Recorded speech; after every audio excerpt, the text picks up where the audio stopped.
आज मैं युवाओं के कर्म संबंधी कुछ प्रश्नों के उत्तर गीता के माध्यम से देना चाहता हूँ। देखिए, it is the karma and action by which we can achieve anything, any task in our life, whether we want name, fame, wealth या कहिए यश, कीर्ति। जो भी प्राप्त करना है हमें कर्म के माध्यम से ही प्राप्त करना पड़ता है।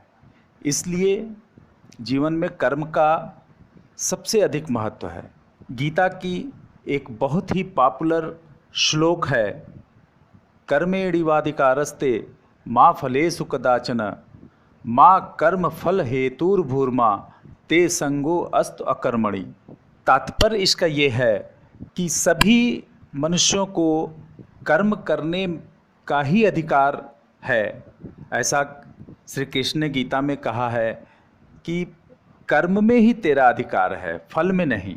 और आगे के श्लोक में जो बात कही गई, अगर इच्छा फल की नहीं रखते हो तो ऐसा भी न हो कि कर्म में तेरी अश्रद्धा हो जाए या कर्म करने की इच्छा ही समाप्त हो जाए। तो यही मुख्य बात है जिसमें कि निष्काम कर्म का जो उदाहरण इसमें दिया गया वो यही है कि अगर हम कर्म के फल में आसक्ति अधिक रखते हैं तो फिर हम कर्म को कुशलता से कर नहीं पाते।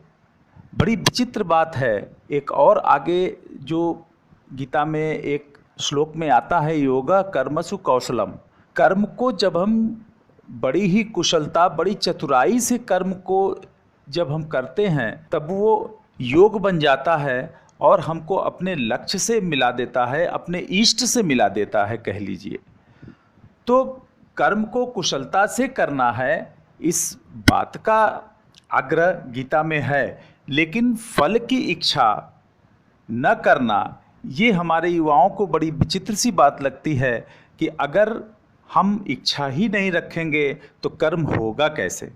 इसके पीछे तर्क है कि जब हम फल की आसक्ति में ज़्यादा डूब जाते हैं, ज़्यादा हम अपने ऑब्जेक्टिव के विषय में सोचते हैं, अपने परिणाम के विषय में सोचते हैं, तो हमारा मन विषम हो जाता है, यानी कि कुछ कर्म से हट जाता है और हमारा ध्यान फल पर इतना अधिक टिक जाता है कि हम कर्म को कुशलता से नहीं कर पाते।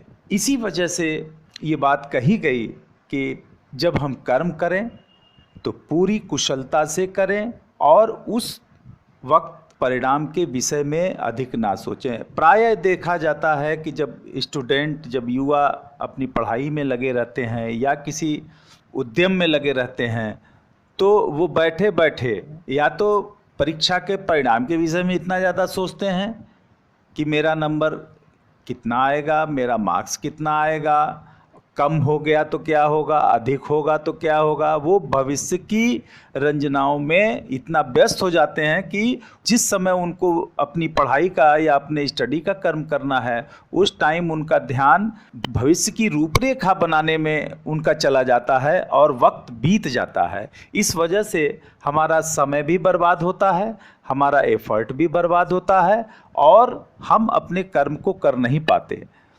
यही बात हर जगह लागू होती है कि अगर हम अपने परिणाम के विषय में ज़्यादा सोचते हैं तो हमारा जो कर्म करने का जो हमारा वक्त मिला है, जो टाइम मिला है, जो उपादान हमें उपस्थित मिले हैं, हम उसके माध्यम से हम उसका समुचित उपयोग नहीं कर पाते और हमारा कौशल पूर्ण कर्म नहीं हो पाता। इस वजह से परिणाम तो निश्चित प्रभावित होता है। फिर हम ये सोचते हैं कि हमको मनोवांछित सफलता नहीं मिलती है। तो जो गीता का ये श्लोक है ये हमें बहुत ही बड़ा ज्ञान देता है कर्म के विषय में कि फल तो कर्म के आधार पर ही मिलता है और वो गॉड इंश्योर करते हैं कि जो जैसा करता है उसे उसका फल मिलेगा। मगर जब हम कर्म करते समय ही उसके फल के विषय में अत्यधिक रूप से विचारने लगते हैं, अत्यधिक रूप से कल्पनाओं में विचरने लगते हैं, तो हमारा ध्यान अपने वर्तमान कर्म से पूरी तरह हट जाता है।